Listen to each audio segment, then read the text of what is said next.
casándose con Ruth, pero existía la posibilidad.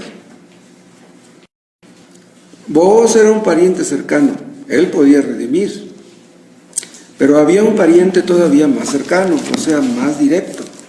Es lo que dice en el versículo 12.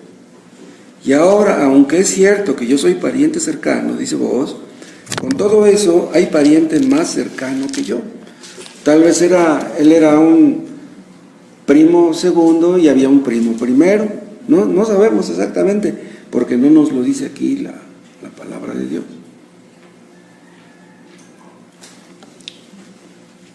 Lo que está haciendo Booz aquí demuestra que él quería hacer las cosas derecho. Él quería hacer bien las cosas delante de Dios y delante de la gente. Ahí pueden ver ustedes que Booz era un hombre de convicciones. Me refiero a convicciones espirituales. Las convicciones espirituales obviamente vienen de Dios. Solamente Dios puede darnos ese tipo de convicciones. Y como él quería hacer bien las cosas delante de Dios y delante de los hombres, es que las cosas terminaron bien. Si ustedes quieren hacer la voluntad de Dios, si ustedes quieren agradar a Dios, Él se encargará de que la decisión que ustedes tomen termine bien. Hay un versículo en Proverbios que dice: reconócelo en todos tus caminos y Él enderezará tus veredas. ¿Se acuerdan? Si ustedes tienen dudas de un curso a seguir, si están un poco confundidos o desorientados, pero hablan con Dios al respecto, Él les mostrará lo que tengan que hacer. Y si ustedes se meten en un asunto, habiéndolo tomado a Él en cuenta primero, Él enderezará sus caminos, aun si en un principio no parecían muy claros esos caminos. En el versículo 1, ve al pariente más cercano que él y le dice: fulano, ven acá. Obviamente él sabía su nombre, era su pariente, como no iba a saberlo, pero lo omite. ¿Por qué lo omite? ¿Saben por qué lo omite? Porque Dios quiso que lo omitiera. Dios no quiso que se supiera el nombre de este pariente. Hasta aquí las cosas están llenas, digamos, de suspenso. No sabemos si terminará Ruth casándose con uno o con el otro, con el fulano. Pero lo importante no es el asunto entre ellos, entre vos, el pariente, Ruth, Noemí. Ese no es el problema central, no es el problema principal. Lo más importante de todo lo que estamos viendo aquí es la relación que Dios tiene con su pueblo. ¿Qué quiero decir con esto? Que Dios cumple sus promesas. El pueblo de Israel en ese tiempo andaba mal. Hacía cada quien lo que a ellos les parecía. Pero Dios no anda mal nunca. Las cosas pueden ser inciertas para nosotros, pero para Dios no. Él sabe lo que está haciendo. Él sabe cómo lo va a hacer. Si ustedes creen en un Dios así, aunque ustedes estén confundidos, desorientados, temerosos, Él se encargará del asunto. No debemos tener miedo. En esa época de los jueces, hubo muchos jueces, uno tras otro, acuérdense de ellos. ¿Qué es lo que tenían que hacer ellos? Gobernar. Pero no gobernaron como tendrían que haberlo hecho. Y es por eso que cada uno hacía lo que bien le parecía. Si en una familia cada uno actúa como bien le parece, es que esa familia no está cumpliendo con su deber. Un padre que tiene convicciones no puede permitir que sus hijos hagan lo que quieren. Y si lo permite, entonces él no tiene convicciones. Se me ocurre bien a mi mente esto, por ejemplo. Supongamos que un padre que tiene 5 hijos y que ese padre no está convencido de que debe comer verduras, ¿cómo le enseñará a sus hijos a que tienen que comer verduras?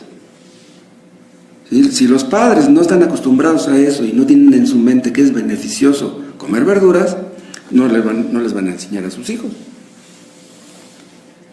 Entonces, aquellos jueces no gobernaron como se supondría que deberían de haberlo hecho. En tiempos de David, en tiempos de Salomón, que fueron los mejores reyes de Israel, los hombres no hacían eso, no hacían lo que bien les parecía, aunque de todas maneras el hombre tiene la tendencia a eso.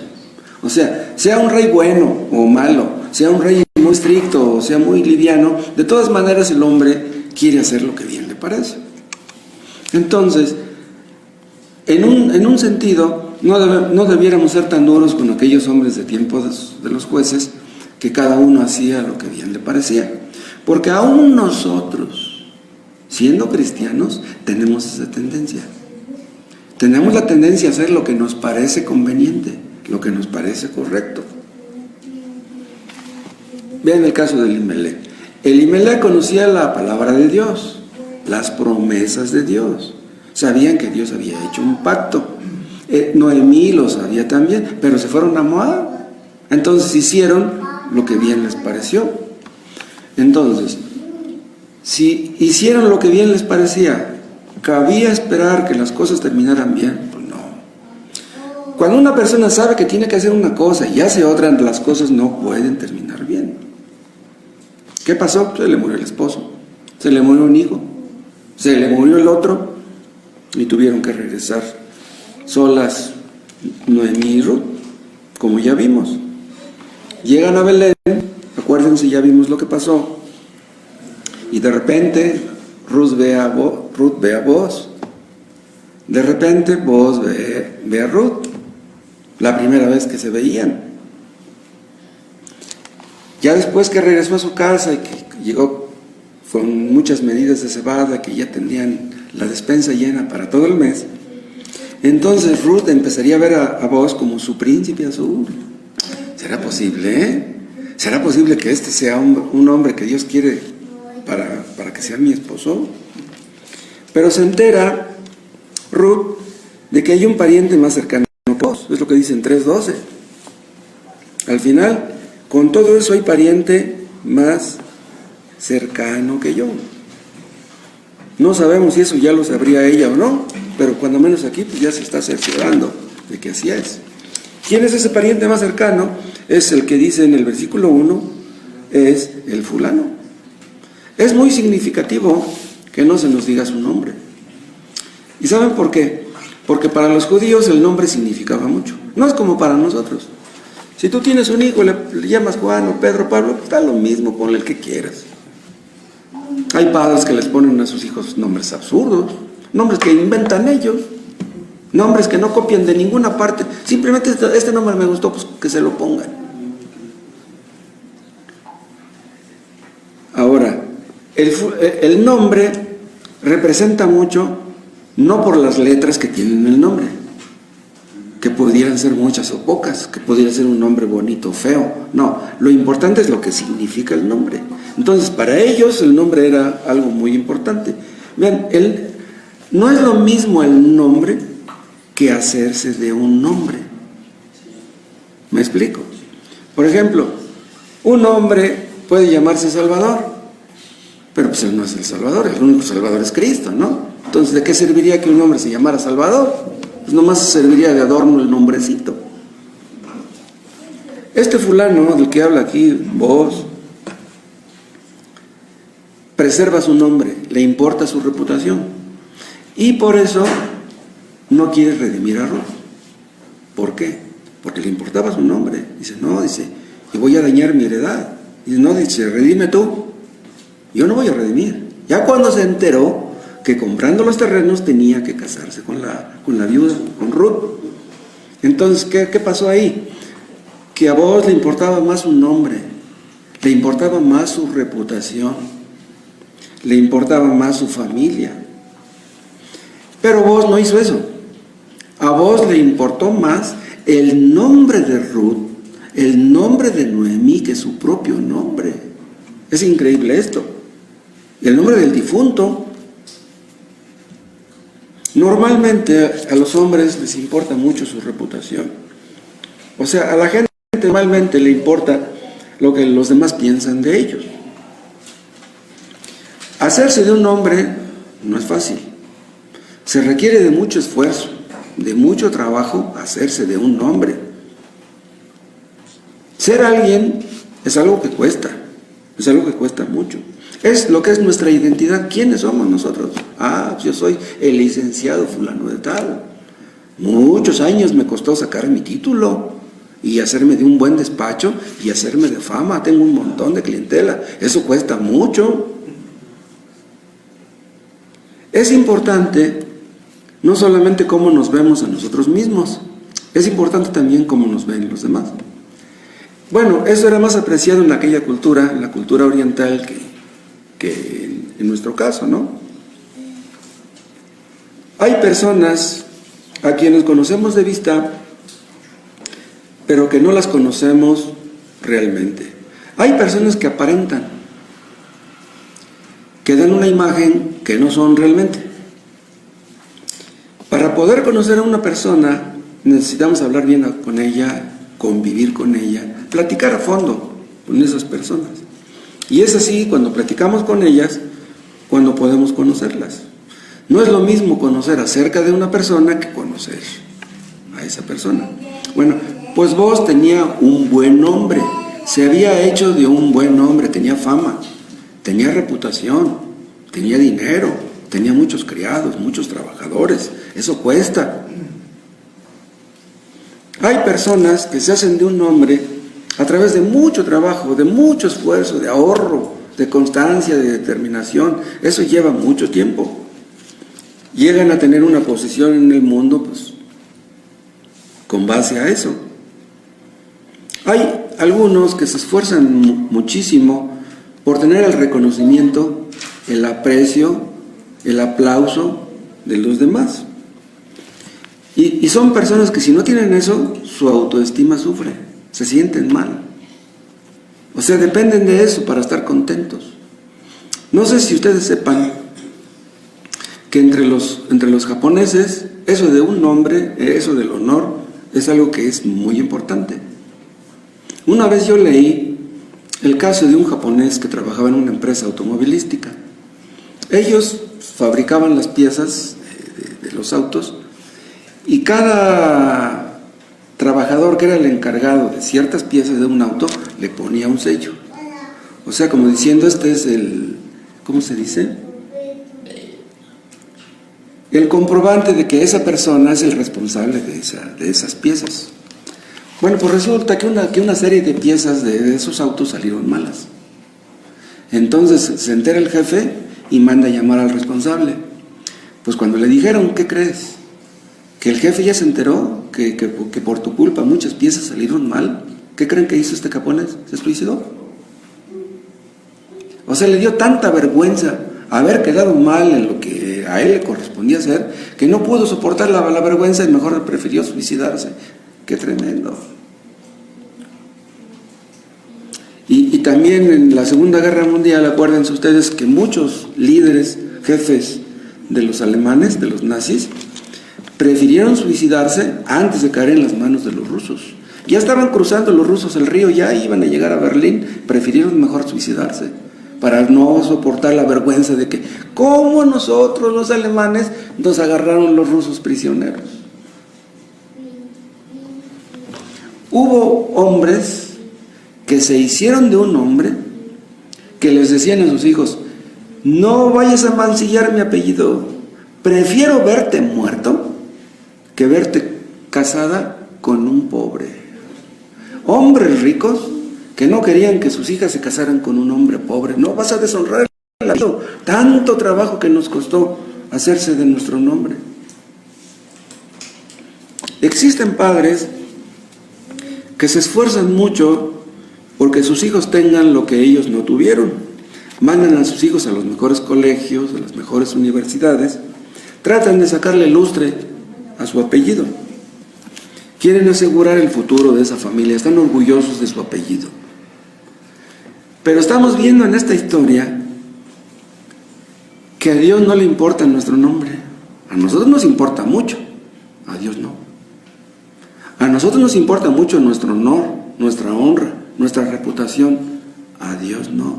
A Dios le importa su nombre, su reputación, su honor. ¿Para qué Dios creó al hombre? ¿Para buscar gloria para nosotros? No, para buscar gloria para Él. Nos hizo para que le obedeciéramos, para que le amáramos, para que le sirviéramos. El importante es Él, no nosotros. Pero este fulano, del que estamos leyendo aquí, le importaba su propio nombre y por eso no quiso redimir. No le importaba el nombre de Noemí, ni el de Ruth. Le importaba su propio nombre, ni el nombre de los difuntos le importaba. A este fulano le importaba su familia, le importaba su herencia, sus tierras, etc. Acuérdense ustedes que según la ley judía, si una mujer moría su marido, y ella quedaba viuda, la ley la protegía a ella. ¿Por qué? Porque Dios quería proteger a las viudas. La vida para una mujer viuda ha de ser una vida muy dura. Pero el caso de las viudas que morían sin tener hijos era peor todavía. Porque las que quedaban viudas teniendo hijos pequeños dicen, bueno, pues al ratito crece, pues mi hijo me apoya cuando yo ya esté vieja. Pero las que quedan viudas sin tener hijos, ha de ser bien horrible eso. Incluso, aunque tengan hijos, la vida va a ser muy dura para ellos, porque pues al rato se casan los hijos y se van, pues pobres mujeres. Este pariente cercano, este fulano de nuestra historia, él tenía que redimir. Al redimir estaba rescatando a la viuda, pero no solamente a la viuda, a sus posesiones también. En el capítulo anterior vimos cómo Ruth empieza a buscar marido, porque ya pues su suegra ya la animó a hacerlo. Pero en el capítulo anterior no vemos que Noemí no vemos que hable acerca de las tierras que estaban implícitas o involucradas en este asunto. Vean cómo dice en el versículo 5. Entonces replicó Booz: el mismo día que compres las tierras de mano de Noemí, debes tomar también a Ruth la moabita, mujer del difunto, para que restaures el nombre del muerto sobre su posesión. Y ven el 9. Y Booz dijo a los ancianos y a todo el pueblo: vosotros sois testigos hoy de que he adquirido de mano de Noemí todo lo que fue de Elimelech y todo lo que fue de Kelón y de Malón. De Kelión y de Malón, vean. Esto involucraba el comprar aquellas tierras, pero de eso no habla, de esas tierras no habla en el capítulo 3. Entonces vean, Noemí no nada más estaba buscando un marido para Ruth, no solamente estaba buscando eso, estaba buscando una posible descendencia y también asegurar que aquellas tierras quedaran en manos de la familia, porque si no, entonces vean, ella se metía en problemas y Ruth también, y después ¿qué iba a hacer de aquellas tierras? Las tierras que heredaban los israelitas eran algo muy significativo para ellos, era algo muy importante. Se han de acordar ustedes que el rey Acab tenía junto un terreno que era de un tipo que se llamaba Nabot, y entonces dijo, no, pues está aquí cerca de mi casa, pues le compro el terreno y aquí construyo un huerto y aquí voy a sembrar. Entonces va y le dice, ¿sabes qué? Yo te quiero comprar tu terreno. Y ¿se acuerdan lo que le dijo Nabot? No, dice, líbreme Dios de que yo te vaya a vender la tierra que fue de mis padres. No quiso, dice, mira, yo te pago o te doy una tierra mejor que esa. No, dice, no, esa es la tierra de mis padres, con esta me quedo. ¿Y se acuerdan lo que pasó? Después ya metió la mano la esposa, esta Jezabel, y ya terminó muerto y ya le quitaron el terreno. Para Noemí, las tierras que habían sido de Elimelech, que habían sido de sus hijos, eran muy importantes. Ahora, ¿por qué tenía que vender las tierras? Bien, cuando menos tendría que vender una parte de ellas, las que corresponderían a Malón, que fue el esposo de Ruth. ¿Saben para qué? Pues para tener dinero, porque pues habían quedado en la ruina. Entonces vende una parte de los terrenos y pues ya quedan aseguradas. Pero a Noemí le dolería deshacerse de esas tierras. Elimelec y Noemí se fueron a Moab, pero no perdieron sus tierras. Yo supongo, aquí no podemos leerlo, yo supongo que ellos le encargaron las tierras a algún pariente de por ahí cerca. Este fulano de nuestra historia, él pensaría comprar simplemente las tierras del difunto. Me quedo con las tierras. Estoy invirtiendo. Noemí ya está vieja. Pues al rato se muere, pues yo me quedo con las tierras sin ningún problema. O sea, estaría invirtiendo. O sea, él pensaría en una redención económica, en una redención material, una redención monetaria. Pero no sabía que al comprar aquellas tierras tenía que casarse con Ruth. Ya no con Noemí, porque pues Noemí ya estaba vieja. Entonces se sorprende cuando Booz le dice que tiene que casarse con Ruth. Vean en el versículo 5. Entonces replicó, al final del 4 dice, yo redimiré, rápido, dice, sí, yo redimo, yo compro las tierras. Dice, yo estoy invirtiendo, pero dice en el 5, entonces replicó Booz, el mismo día que compres las tierras de mano de Noemí, debes tomar también a Ruth la Moabita, mujer del difunto, para que restaures el nombre del muerto sobre su posesión. Esto no lo sabía Noemí, Booz, el fulano, parece ser que no, porque ven el 6, y respondió el pariente, no puedo redimir para mí. Inmediatamente se echa para atrás, vean, no sea que dañe mi heredad, redime tú usando de mi derecho, porque yo no podré redimir. ¿Qué quiere decir esto? Que a este difunto le importaban las tierras, pero no le importaban los difuntos, ni Elimelec, ni Ruth, ni Noemí, nadie le importaba.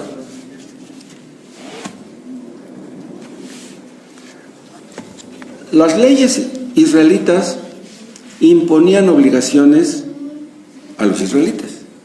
O sea, hay cosas que tú tienes que hacer, te guste o no, esa es la ley. Pero había una ley que se llamaba la ley del Goel. La ley del Goel era la ley del pariente cercano, la ley del pariente redentor. Esta ley no era obligatoria. Esta ley te daba la posibilidad de redimir, pero tú no estabas obligado a hacerlo. Pero era vergonzoso no hacerlo. Vean, no pierdan de vista Ruth y busquen Deuteronomio capítulo 25.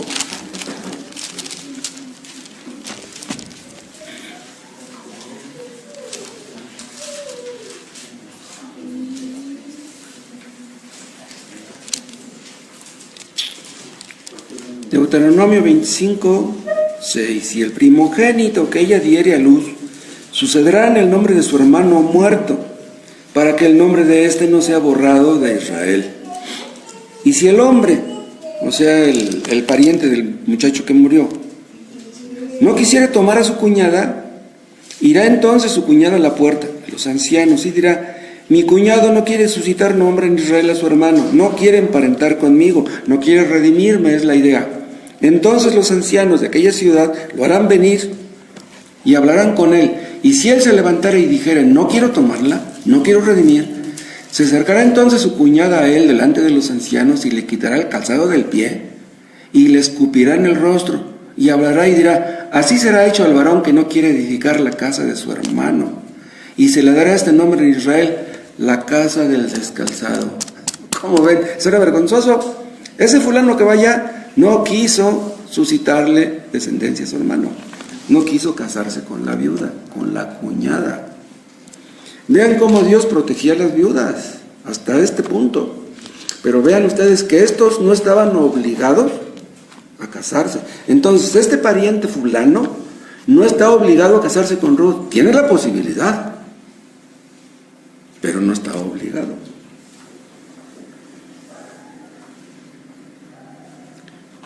Entonces, los que redimían, ¿por qué redimían? No porque fuera una obligación legal, no porque tuviera el peligro de ir a la cárcel, no. ¿Saben por qué redimían? Por misericordia. O sea, Dios apelaba a la misericordia del Redentor. este fulano no quiso tener misericordia de Ruth, ni de Noemí, ni de los difuntos. A él lo que le importaba eran los terrenos, nada más. Yo les comentaba hace 15 días, parece que vos era un hombre misericordioso. Este fulano no era misericordioso. Este fulano era un pariente cercano, pero no quiso ser tan cercano. Sí, somos parientes, pero no hay que exagerar tanto. ¿Cómo voy a exponer a mi familia por ellos? No quiso. En un principio estuvo dispuesto a redimir, pero ya cuando se dio cuenta de lo que costaba eso, ya no quiso hacerlo. Aquellas tierras dependían que Ruth tuviera una descendencia. Noemí ya no podía tenerla. Por eso es que tiene que casarse con Ruth y no con Noemí. Este fulano estuvo en un principio de acuerdo en redimir las tierras, pero no quiso pagar el precio después. Si él hubiera comprado aquellas tierras, ¿saben qué hubiera pasado? Que con el tiempo aquellas tierras pasarían a ser propiedad de sus hijos. Por eso les digo que estaría invirtiendo, ¿no? Pero Booz le dice que el asunto no es nada más de comprar las tierras, no, dice, comprar las tierras te tienes que casar también con Ruth. Y entonces es cuando se echa para atrás. Si este fulano que compraba las tierras se casaba con Ruth, cabría esperar que tuvieran hijos.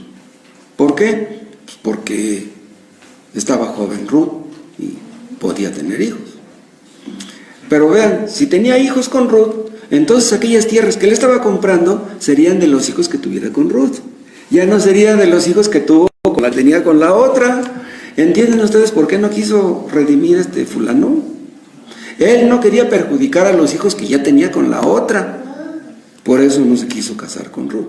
Entonces, no le importaba ni Ruth, ni Noemí, ni Elimelech. Lo que le importaban eran sus propios hijos, su dinero, nada más. Ahora, en realidad esto nos enseña algo a nosotros. Nosotros, cuando vamos a hacer algo, normalmente pensamos en si a algo sacaremos de meternos en eso.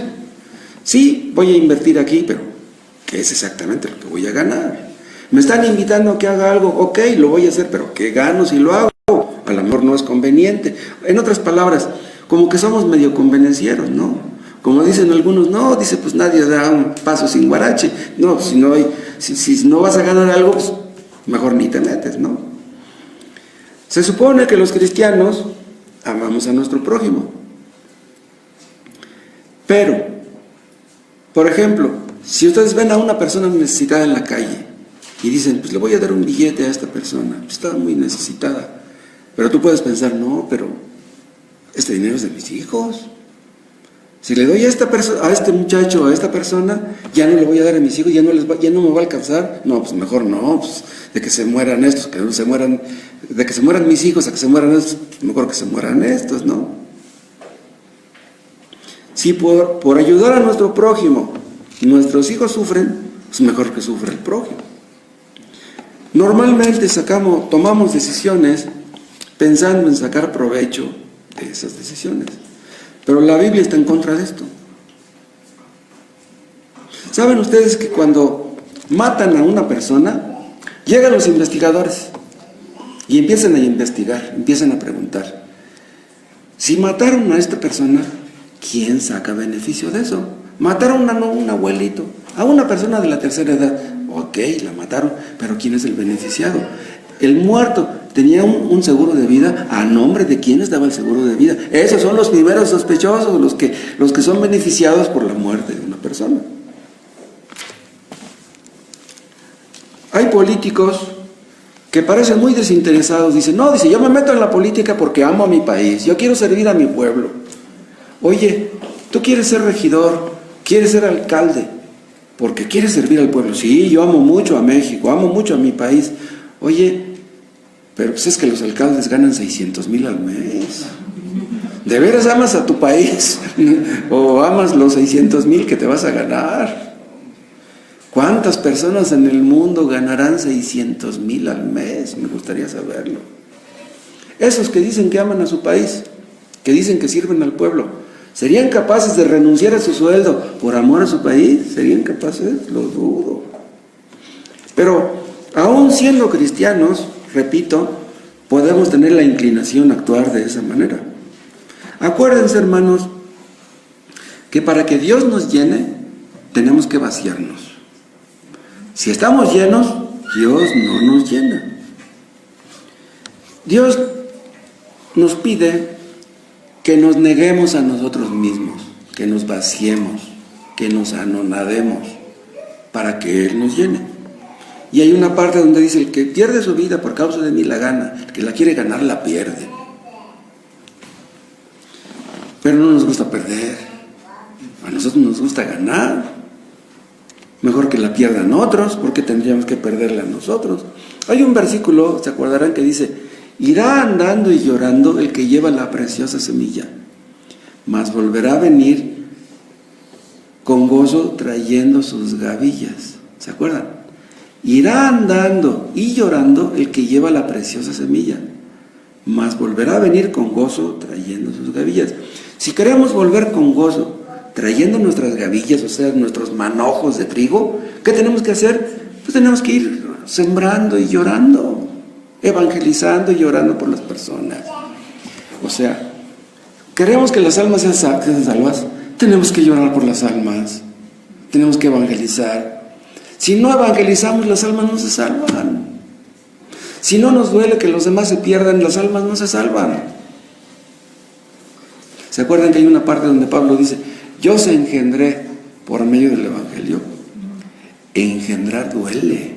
Las mujeres que dan a luz saben que dar a un hijo a luz, eso duele. Llevarlo los 9 meses en el vientre, eso es pesado. Y a la hora del parto, pues los dolores se oyen hasta el piso de abajo. Pero dice Pablo: yo los engendré, me costó, pero los di a luz. ¿Sí? Si no nos duele que nuestros hijos se pierdan, si no les hablamos a nuestros hijos, ¿cómo esperaremos que sean salvos? Si no les hablamos del evangelio a nuestros hijos, si no nos damos cuenta que tienen una soga en el cuello, pues esos hijos van a terminar mal. ¿Y a quién le vamos a echar la culpa? Hermanos, antes que llorar por nosotros mismos, debemos aprender a llorar por otros. Que Dios nos enseña a eso. Si nos aferramos a lo que es nuestro, queremos retener lo que es nuestro, como lo que hizo fulano, le importaban sus tierras. Si nos importa lo nuestro, no vamos a llevar fruto. No se van a salvar los demás. Y no veremos bendiciones, ni de un tipo ni de otro. Y aquí pueden ustedes ver la maravilla del evangelio. ¿A qué vino Cristo? Vean, cuando Cristo estaba en el cielo, los ángeles le servían, los arcángeles, los querubines. Cristo en el cielo, todos le obedecían, todos le amaban, todos le alababan. ¿Cómo es que vino a salvarnos a nosotros que merecíamos el infierno? ¿A qué vino Cristo? ¿A buscar lo suyo? No, vino a buscar lo nuestro. Él no vino buscando alabanzas. ¿Acaso dijo Cristo: voy a ir al mundo porque esos terrícolas valen mucho? Son gente muy valiosa. Voy a dar mi vida por ellos porque valen mucho. Cristo no defendió su nombre, no defendió su honor, no defendió su reputación. Él buscó nuestra honra, nuestro honor, nuestra reputación. Cristo se anonadó, dice Filipenses 2, se vació, se despojó. Cristo se sometió a la ley. ¿Qué obligación tenía él? ¿La ley para quién fue dada? Para los hombres. ¿Él qué obligación tenía de someterse a la ley? Vean lo que Cristo tuvo que pagar para redimirnos, para pagar nuestro rescate. ¿Hubiera perdido algo Cristo si todos hubiéramos terminado en el infierno? ¿Qué hubiera perdido él? Cristo no buscó su propio beneficio, buscó el nuestro. Exactamente lo que Booz hizo. Booz no defendió su nombre, buscó defender el nombre de Noemí y de Ruth y de Malón y de Elimelech. Booz sabía que casándose con Ruth podía tener el desprecio de la sociedad. Se casó con una extranjera, se casó con una viuda. Pudo haberse casado con una soltera. ¿Por qué se casó ese loco con una viuda? Lo que Cristo hizo no lo podemos comprender. Estaba Cristo en el cielo, muy triste. Ay, ¿qué voy a hacer para alegrarme? Pues ya sé, voy a ir al mundo para derramar mi sangre por los pecadores. Si Cristo estaba en el cielo, había gozo en el cielo. Para que hubiera gozo en el cielo, Cristo no tenía la necesidad de venir al mundo. Sí, leemos que hay gozo en el cielo cuando un pecador se arrepiente, pero hay gozo por nosotros, no por ellos. Ellos son felices allá, sin nosotros. Dios es el Dios feliz, no nos necesita a nosotros. Si los pecadores escuchan el Evangelio y no se quieren arrepentir, ¿eso le da mucha tristeza a Dios? El que pierde si no nos arrepentimos. Les hablamos del Evangelio a los que nos rodean y eso no les gusta. No, a mí háblame de cómo ganar dinero, de cómo invertir, de cómo progresar. ¿Qué tú me vienes a hablar del Evangelio? Son personas que quieren bendiciones, quieren las bendiciones de Dios, pero no quieren que les hablemos de Dios. Antes de que nosotros fuéramos convertidos, éramos como aquellos hombres de tiempos de los jueces. Queríamos hacer lo que bien nos parecía. No queríamos hacer lo que le parecía bien a Dios, sino a nosotros. ¿Cómo viven los inconversos? Como si Dios no existiera. Ellos quieren ser sus propios dioses. Se sienten dueños de sí mismos. Antes de ser convertidos, los que nos daban consejos, los que nos regañaban, nos caían mal. No, a mí no me digas lo que tengo que hacer. No me des consejos, no me regañes. ¿Por qué? Porque queríamos hacer lo que queríamos. Y si a los demás no les gustaba lo que nosotros hacíamos, pues era su problema. Así quiso vivir Elimelec. Elimelec no pidió consejos. Agarró a Noemí, agarró a sus hijos y se fueron a Moab. Y vean lo que les pasó. Se muere Elimelec, se mueren sus dos hijos, regresan Noemí y Ruth, pero las tierras están en peligro de que se olvide el nombre de todos ellos. Las tierras iban a perder al rato también. Hay una parte donde dice Pablo, la ira de Dios se revela desde el cielo. ¿Se acuerdan? Eso lo vio Elimelec, eso lo vieron Malón y Kelión, eso lo vio Noemí. La ira de Dios se revela desde el cielo. El COVID es la ira de Dios revelándose desde el cielo. El COVID cayó del cielo, pero muchos no lo pueden entender. No pueden, pobres. Vean ustedes cómo Dios mata a muchos pájaros de un tiro.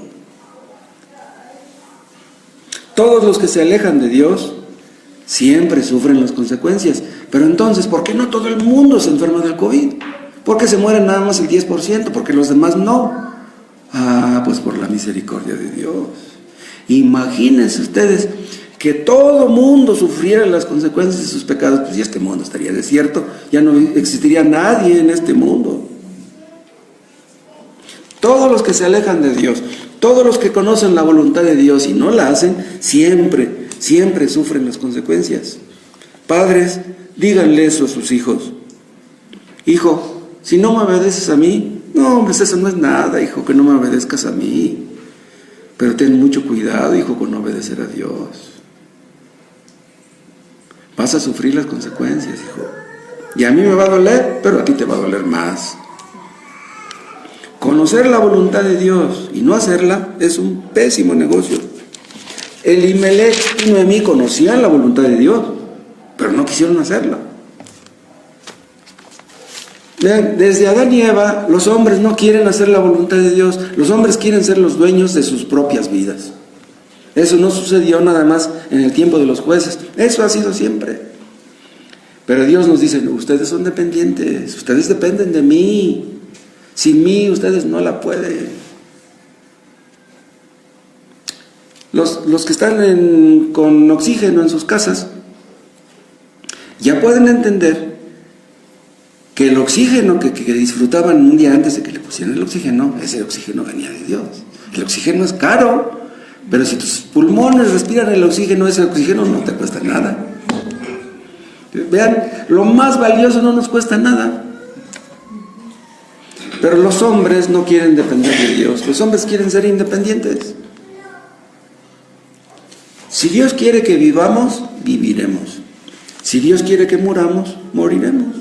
Vamos a morir cuando Dios diga, como Dios diga, en las circunstancias que Dios diga. Lo que hicieron Elimelech y Noemí al irse a Moab no fue solamente desobediencia, ¿saben que fue también rebeldía? Rebeldía es un paso más allá que la desobediencia. Pues a personas rebeldes, a personas desobedientes, son a las que Cristo vino a salvar. Cristo no vino a buscar a justos, no, vino a buscar a pecadores. Para preservar su nombre, no para preservar el nuestro. Cristo vino a rescatar a personas que merecían la muerte. Pero ¿saben qué? Nosotros nos aferramos a lo nuestro. Pues son pocas las cosas que tengo, pero son mías. Mi trabajo me costó tenerlas. Como si las cosas que tenemos pudieran salvarnos. Como si las cosas que tenemos fueran realmente importantes. Cristo vino a este mundo. Nosotros estábamos en estas tierras que estaban en peligro de perderse. Vean, el mensaje del Evangelio es que Cristo es el dueño de estas tierras. No somos nosotros. Hay personas que tienen hectáreas y hectáreas de tierras. Mira, desde aquí hasta donde está aquel cerro de allá, todas esas tierras son mías. Se enorgullecen de que tienen muchas tierras. Este fulano ya tenía tierras, pero quería más. Pero ya cuando se dio cuenta que tenía que casarse, dijo, no, yo no quiero eso. Yo quiero las tierras. Cristo vino y no solamente es el dueño de estas tierras, Cristo es el dueño de nuestras vidas. Cristo es el rey. Él sí es un verdadero rey. Cristo es un juez, un verdadero juez. Aquellos reyes y aquellos jueces fallaron en su función. Cristo no. Cristo viene a gobernar. Pero ven una cosa, Cristo gobierna sobre los que éramos ingobernables, a los que queríamos hacer lo que bien nos parecía. Cristo nos sujeta. Cristo viene a traer orden donde solamente hay caos. ¿Qué es lo que ocasiona el pecado? El caos. Cristo vino como un rey, pero los judíos no lo quisieron recibir así. Él les traía las buenas noticias, a los judíos les parecieron malas. Cristo es el rey prometido a David. Le dijo, de tus entrañas levantaré un rey cuyo reino no tendrá fin. Pero ese no era Salomón. Ese reino es el que Cristo vino a traernos. Arrepentíos porque el reino de los cielos se ha acercado. Cristo es el rey del reino. Un reino que no tendrá fin. Un reino que ya empezó. Un reino en el que hemos entrado todos los que hemos creído en Cristo. Cristo es un rey mejor que David. Cristo es un rey mejor que Salomón. Pero ven una cosa, Cristo es un rey siervo. Este rey le lavó los pies a los discípulos. Este rey no se parece a ningún otro. Es un rey que no busca lo suyo. Es un rey que busca lo nuestro. Un rey que no viene a que lo sirva, no viene a que lo sirvamos. Es un rey que viene a servirnos. Es increíble eso. Es un rey que viene a rescatar a sus súbditos. Cristo es un rey que tiene todo el derecho de reinar sobre nosotros, pero los inconversos dicen, no queremos que éste reine. Los que hemos creído en Él, estamos contentos con que Él reine, queremos que Él reine, ya no queremos reinar, ya nos dimos cuenta que no, eso no funciona. Cuando hacíamos lo que bien nos parecía, pues ya nos dimos cuenta que eso no funcionaba. ¿Y cómo es que Cristo viene a redimirnos? Por medio de su muerte en la cruz. Ese es el gran mensaje del Evangelio. Entonces recibimos la gran herencia, vean, por lo que Cristo hizo. No está escrito en un salmo que los mansos heredarán la tierra. Esta tierra que les costó tanto los millonarios por tener, a los creyentes no nos va a costar nada. Los creyentes heredaremos la tierra. Los creyentes estaremos en este mundo. No estaremos por allá en un cielo remoto y lejano. Aquí va a ser nuestro cielo. La Jerusalén del cielo descenderá a la tierra. La tierra se juntará con el cielo y aquí va a estar nuestro cielo.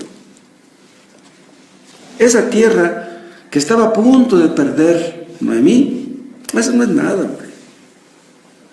Los mansos heredarán la tierra, pero ¿qué tierra vamos a heredar?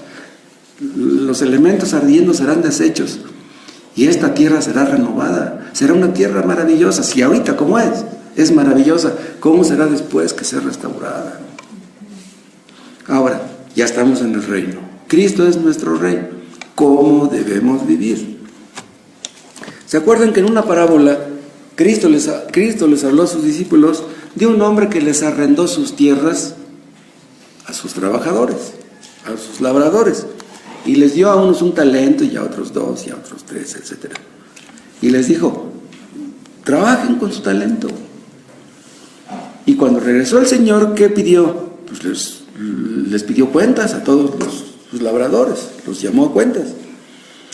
Y llega uno que puso a trabajar su talento y ¿qué le dice el Señor? Bien, buen siervo y fiel. Llega otro también, buen siervo y fiel. Pero llegó el último y ¿se acuerdan lo que dijo? Señor, dice, yo sabía que tú eres un amo duro, un Señor muy duro, muy estricto. Dice, me dio miedo. Dice, mejor lo que hice fue enterrar tu talento. Dice, aquí tienes lo tuyo, lo que te pertenece. ¿Y qué le dijo el Señor? Buen siervo y fiel. No, le dijo, mal siervo y negligente. Wow. Yo te di eso para que lo invirtieras, para que trabajaras, para que produjeras. Hermanos, Dios nos ha dado a todos un talento mínimo. Quisiéramos tal vez más. Pero ese talento que Dios nos ha dado, tenemos que ponerlo a producir. Tenemos que ponerlo a trabajar. Ahora, Dios es muy estricto, sí. Nuestro Dios es muy estricto, pero Él es bueno. Él no es duro. Él no nos paga mal por bien. Ese fulano no quiso producir su talento, no puso a producir su talento y acabó muy mal. Y eso habla de aquel fulano. Aquel fulano tenía un talento, pudo redimir, pero no quiso. Le importó más su comodidad, su familia, sus hijos, que ayudar a aquellas pobres personas. Le importó más su propio nombre que el nombre de Elimelech y que el mismo nombre de Dios. El nombre de Dios estaba metido en el asunto, porque la ley apelaba a la misericordia. Él no quiso ser misericordioso. Aquel fulano pudo hacer mucho bien, pero no quiso. Ruth se arriesgó, vimos, pero él no quiso arriesgarse. Le dio miedo perder lo que tenía. Hermanos, nosotros conocemos a nuestro Señor. Sí, es estricto, pero nos ha dado un talento. El hecho de que Dios nos haya dado un talento es por su misericordia, no lo merecemos. Otra cosa, diremos que nos ha dado algo, pero no nos capacita para hacer su voluntad. Dios nos da no solamente el querer, nos da también el hacer. ¿De qué serviría que nos diera el querer si no nos capacitara para hacer lo que Él nos pide? No, Él nos capacita. Sea que tengamos un talento, o 2 o 3, eso no importa. El asunto es que pongamos nuestro talento al servicio de Dios. No vamos a pensar que nuestro destino depende de nuestro talento, no, nuestro destino depende de Dios. Vamos a decir, voy a usar mi talento solamente si gano algo, si salgo beneficiado, si no, pues entonces, ¿qué chiste tiene? Hermanos, poner a trabajar nuestro talento cuesta. Servir a Dios cuesta. Servir al prójimo cuesta. Negarnos a nosotros mismos cuesta. Pero ¿saben una cosa? Nuestras tierras allá, en comparación con nuestras tierras aquí, no es nada. Nada en comparación.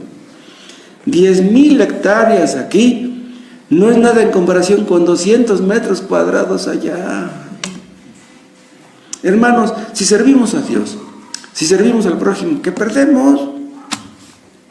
Este fulano no supo lo que perdió, y vaya lo que ganó vos. Este fulano tenía la mira en las cosas de abajo,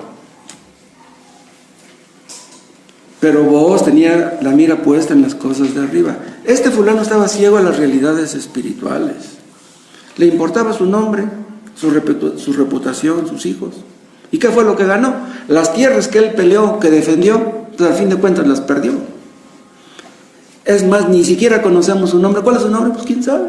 Fulano. Wow. En cambio, Dios hizo famoso a vos. Dios hizo famosa a Noemí y a Ruth. Wow. Vos está en la lista de la genealogía del Mesías. Todas las personas que se aferran a las cosas de este mundo, a fin de cuentas las pierden. Pues sí, te costó mucho trabajo tener tu casa, pero un día la vas a perder. Te vas a morir, no te vas a llevar ni un tabique. El que gana su vida la perderá, a fin de poder ganarla. Tienes que renunciar a tu vida. Nuestra vida es de Cristo, es de Dios, nos guste o no. Si no estás de acuerdo, pues un día tendrás que admitirlo con tu rodilla en el suelo. Vean Juan, capítulo 12.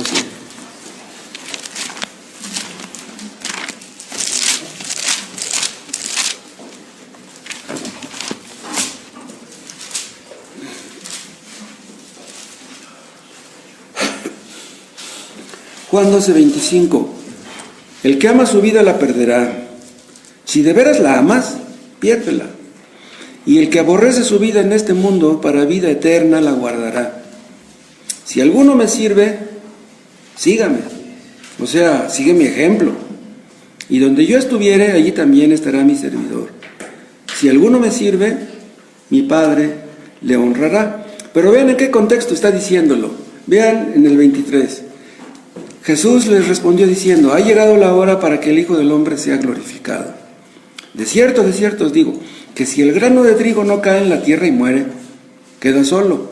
Pero si muere, lleva mucho fruto. ¿De qué está hablando Cristo? Está hablando de su propia muerte. Él es este grano de trigo. Cristo sabía que si Él no moría, Él no llevaría fruto. ¿Qué hubiera sucedido si Cristo se hubiera negado a morir en la cruz? Si el grano de trigo no cae en la tierra y muere, queda solo. Vean, si ustedes tienen un grano de trigo en una bolsita, ese granito no es nada. Ese grano está ahí como muerto, inútil, inservible. Pero si ese granito lo siembran en la tierra y le echan tantito agua, de ese granito sale, ¡wow! Ustedes han visto ¿cómo están cómo se llama? Las espigas. Tantos granitos, nomás de uno solo. ¡Wow! Pero para que lleve fruto el trigo tiene que morir. Para que nosotros llevemos fruto tenemos que morir a nuestros intereses egoístas. Nosotros tenemos vida gracias a que Cristo murió. Tenemos vida por su muerte. Una semilla, si no es sembrada, no sirve para nada. El propósito de una semilla se cumple cuando es sembrada. Y Cristo nos ha sembrado a nosotros en esta tierra para que llevemos fruto. Ahora, una semillita es pequeña y es insignificante. Nosotros somos pequeños, somos insignificantes, pero tenemos vida en nosotros mismos como las semillas. Una semillita tiene vida en sí misma. Un día les platiqué, ¿se acuerdan? Que encontraron la tumba de un faraón y en su cabecera había una ollita de barro y había unas semillitas. Tenían 2000, 3000 años ahí esas semillitas. Las sembraron y produjeron. Después de más de 2000 años, estaban vivas las semillas. Nosotros tenemos la vida de Dios. Estamos muertos a nosotros mismos. Pero para que llevemos fruto, tenemos que morir a nuestro egoísmo. Debemos vivir para Dios y no para nosotros mismos. Lo que el fulano no quiso. Lo que Dios quiere, acuérdense, es que le entregamos nuestras vidas. Pero cuando habla de entregarle nuestra vida, habla de un acto voluntario. Lo mismo que tomar nuestra cruz. Se nos exhorta a tomar nuestra cruz. Dios no nos la pone encima, tómala tú. Tomar la cruz cuesta. Todos los días negarnos a nosotros mismos, Señor, que no se haga lo que yo quiero, que se haga lo que tú quieres. Tu voluntad y no la mía. Cristo ya sabía que muriendo en la cruz, su muerte llevaría mucho fruto. Sabía Él que millones y millones y millones de personas le alabarían en el cielo. Será una multitud incontable. ¿Cuántos creyentes no le alabarán en el cielo un día a Cristo? Dios nos hizo para que le sirviéramos, para que le amáramos. Imagínense vivir en este mundo 50 años, 60, 70, 80. ¿Para qué? Dicen algunos científicos que al rato ya a lo mejor podemos vivir 150, 200 años. ¿Pero para qué? Si no vamos a vivir para su gloria, pues ¿para qué querríamos vivir 200 años? Hay una parte ahí en Timoteo, yo les hablaba de eso a los hermanos hoy allá en San Mateo Atenco, de que cómo Dios inspiró las Escrituras para instruirnos, enseñarnos, corregirnos, para que el hombre de Dios esté preparado, enteramente preparado para toda buena obra. Para eso nos ha salvado Dios, para toda buena obra, que podamos ser útiles a nuestros semejantes. Dios quiere, hermanos, que seamos un medio de bendición para los que nos rodean. Dios hizo famoso a vos, a Ruth, a Noemí, los hizo famosos. No queremos eso nosotros, no. Nosotros queremos que Cristo sea famoso, que lo conozcan a Él, que hablen bien de Él. Y si hablan mal de nosotros, pues ni modo. Si no nos aprecian, si no nos felicitan, pues eso qué importa. Lo que debemos buscar es que los demás se salven, que sepan quién es Él, que lo reconozcan. No vamos a buscar aplauso, no vamos a buscar que nos aprueben, ni tampoco que nos amen. Los cristianos deberíamos ser alabados, pero no los inconversos que van a andar alabando a los cristianos. No, y si hablan mal de nosotros, pues qué importa, pero que Él sea conocido. Te damos gracias, Padre, por tu palabra. Ayúdanos a esto, a morir a nosotros mismos, a nuestro egoísmo y a vivir para tu gloria. Sea que vivamos poco, sea que vivamos mucho, el tiempo que nos quede de vida, danos tu gracia para ver a Cristo, para hablar de tu evangelio y que veamos salvos, aunque sea los que nos rodean. Padre, a nuestros hijos. Salva a nuestros hijos que no son convertidos, que no se pierdan, que vean su pecado, a nuestros parientes cercanos, a nuestros compañeros de trabajo, a los vecinos. Abre nuestra boca para hablarles del peligro en que se encuentran y líbranos de ser una iglesia cobarde. En el nombre de Jesús. Amén.